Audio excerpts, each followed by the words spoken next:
Hello, welcome back. Hello, how are you? How are you, Morgan? I'm doing well. We have a new guest today. This is Mikey. Hi, I'm Mikey. I'm the paid media intern. I started, August, so like a month ago, and yeah, I've been loving it so far. 1 second. Ooh. We're producing and hosting at the same time today. Morgan's amazing. She's doing everything all at once. Hopefully the audio is good. Please let me know if there's any issues. We're kind of doing a bunch of things here at once today. But we have a few different things to talk about today, so let's just jump right in, I think. Perfect. Well, welcome everyone to Tea for Lunch. This is the show where we serve up the news on a need-to-know basis in 15 minutes or less. If you're new here, every week we'll come at you with a main story covering some sort of marketing angle. It could be a summary of new technology, breaking news in the industry, or trends that we're watching. A little update, the show is actually going to move from Thursdays at 12:30 Mountain Standard Time to Wednesdays, so keep an eye out for that. You can also listen to the replay. It will now be Thursday mornings on all podcast platforms, and then we're also now posting these videos to YouTube. So if you want to see the full video version, unedited, those are all on YouTube now as well. It's on Arcade's YouTube channel. So I'll link that in the show notes if you're listening to this on the podcast apps. And then for anyone watching, you can find that through our Instagram. And I think that's it. Perfect. For updates. So should I start us off with our first topic? Let's get going. Perfect. So first topic is there's a new travel app called Off the Grid. It was created by Ethan Cervantes. So basically it's like Tinder, where you can swipe and chat to see what places you want to visit. You can also share photos and videos and then arrange meetups with people who are also traveling. Their thought behind it was for solo travelers to travel with other people and go from there. I don't know. What do you think about it? I think this would be perfect for someone like me. I get so much anxiety about booking trips, and I end up just not booking them at all. Oh my god, I'm the same. And I think if I could have something like this where it's like a group of people kind of telling me what to do, I think that would work really well for me. Forcing you into it? Yeah, I think so. What about you? I'm kind of the same. And I also think that it's handy for, I guess as you get older, it's harder to start arranging things with your friends. So it's nice to have this backup plan of I do want to make new friends and I do want to travel to places. So I think that this would be a really good alternative. But yeah, I know that the introvert in me is kind of ooh, but do I really want to reach out to these people? Do I really want to meet people?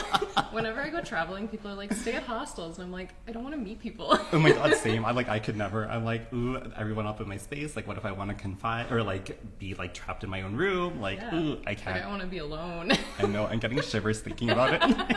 Maybe it's not for us, but I do like the idea that it also has a feed to show different places you should check out. So that I love the idea of, because I think if I was swiping left and right on places and it organized them for me, then I could go back and see what I actually want to do instead of my chaotic notes app right now. Yeah. The part that I'm a little unsure about is that you can also swipe on travelers, and I can just see this becoming kind of like a hookup. Like a Tinder app? Oh, without a doubt. And I can see if they wanted that to be the purpose, but I want to make friends, maybe. Maybe. Yeah, maybe. We'll have a date where I decide to. Maybe you and I should travel together with that app, and then we'll just be we're going to exclude ourselves. That's good. I really just need someone to help me get to the hotel, and then leave me alone. Perfect. I'm the same. Let's go. We'd be travel buddies. All right, perfect. Well, that was really effective for me, so I love the new app.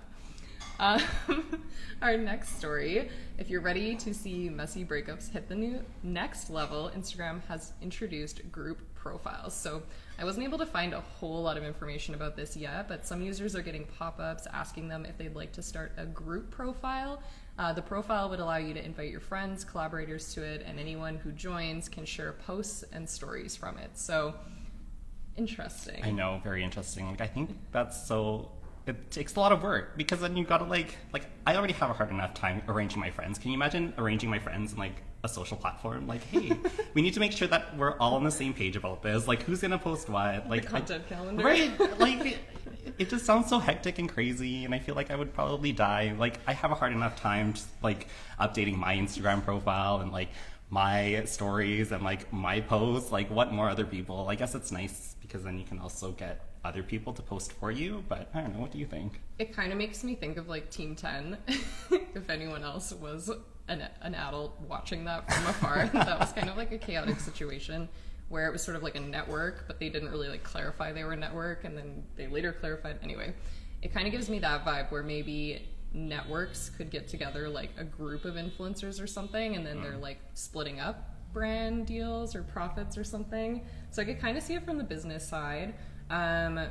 I like the idea of like doing something with your friends. Maybe you'd all share your outfits or something, but I think it would be a chaotic nightmare. Yeah, because we all have different likes. And then like, I don't know, even when I travel with friends sometimes, I'm like, we're all on different pages.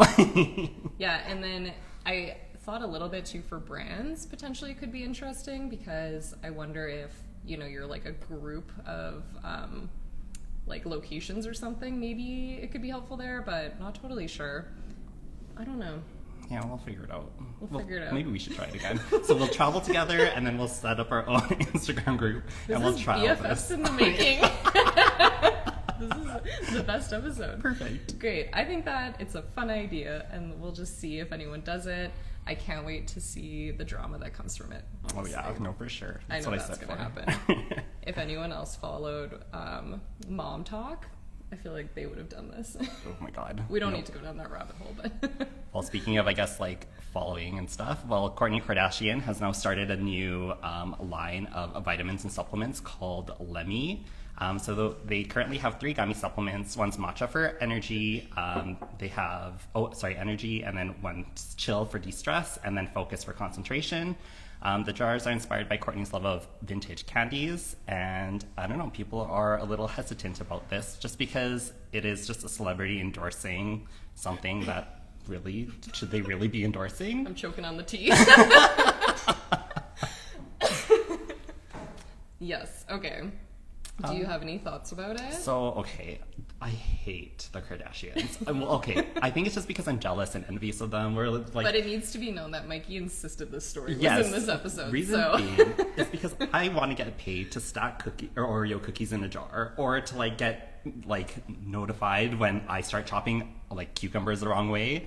And I don't know, I just really respect the Kardashians in that way, where it's like they just do these like nonsense things, but everybody makes such a big deal about it. So like, even though I do hate them for that, and I feel like I lose brain cells talking about them, I can respect them as marketers because they do a very good job of marketing themselves. Mitzi is gonna be done. You're fired. Yeah, I kind of agree. I have a little bit of a love-hate as well, where I feel like I've watched overviews of kind of all their products so far, and a lot of them have turned out to be a little scammy. But I do think marketing-wise, it's a really smart move. This is the first vitamin brand. Mitzi's comments.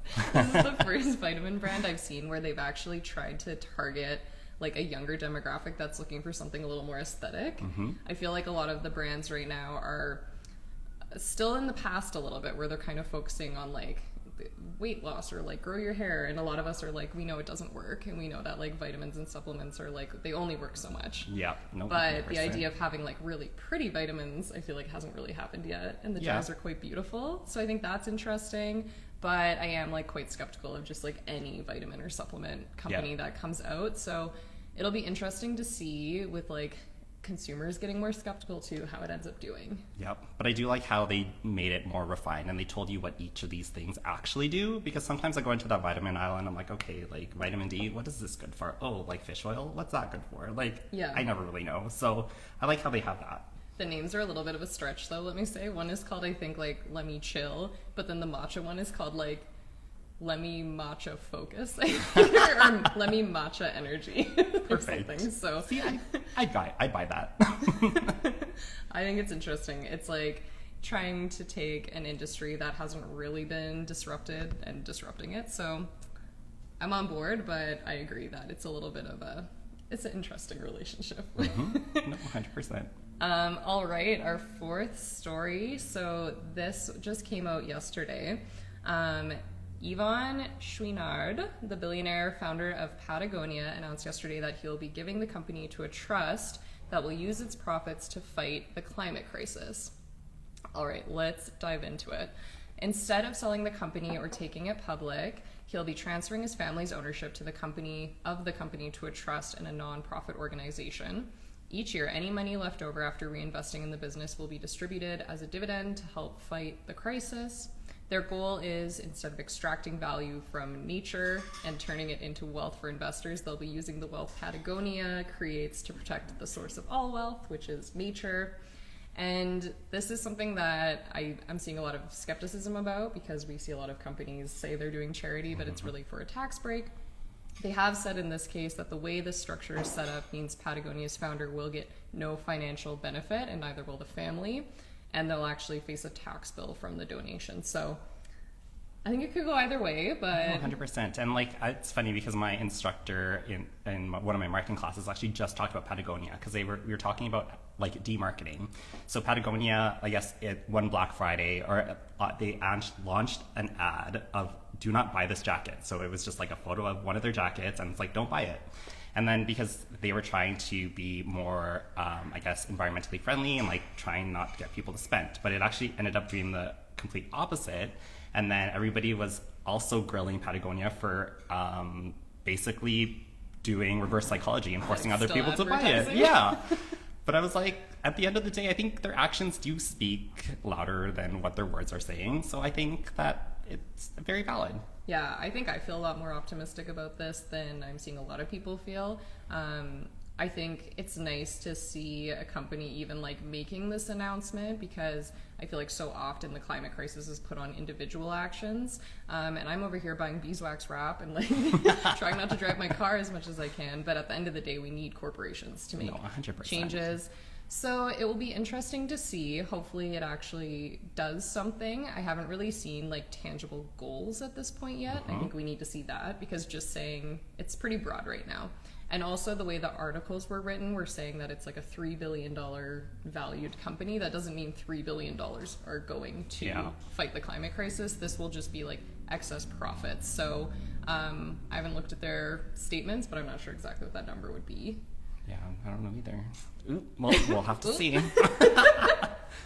Yeah, well, I think that's pretty much all we've got for today's stories. We'll definitely follow up as we're kind of like learning more about this.